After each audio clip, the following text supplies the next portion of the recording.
在 PR 几级中，你可以不用插件，但是你不能没有插件，原因有2点：第一，提高效率，节省时间，比如各种各样的转场效果、调色效果、分屏效果、字幕动画效果等等。如果让你来手动制作的话，可能一个效果就需要制作10几20分钟，非常的麻烦。但是用插件来制作的话，分分钟即可搞定。第二，多从选择，弥补空白。比如在安装插件之前，我们想给视频添加某个效果，但在 PR 中可能只有1到2个自带的效果。那在安装插件之后，我们的选择性会更多。再比如像一些这样的灯光效果、力的效果、火焰效果、跟踪效果等等，那如果只用 PR 自带的效果是没办法来完成的。那这款一键安装的 PR 全套插件就可以彻底解决 PR 中没有效果可用的问题。它里面一共是有5大分类，1万多款经过汉化的视频效果。第一个分类，预设方面，它里面包含了各种丰富的效果预设、调色预设、分屏预设、转场预设等等。第二个分类，视频效果方面，它里面包含了常用的红巨人套装、蓝宝石套装、BCC 套装、DFT 光影套装、RE 视觉特效套装、Ignite 套装、RG 粒子套装、Sapphire 光效套装、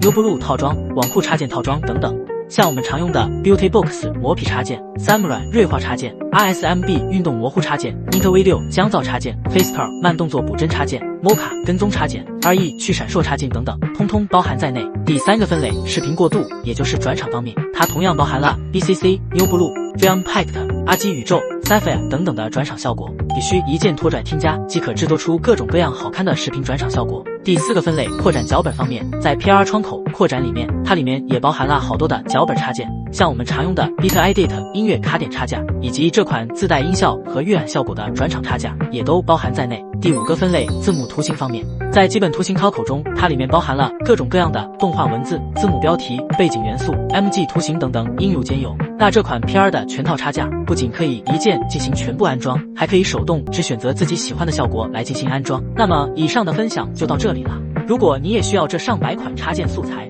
可以3连关注，在视频下方评论 PR 插件，我会一一分享 PR 入门教程详解以及上百套插件素材。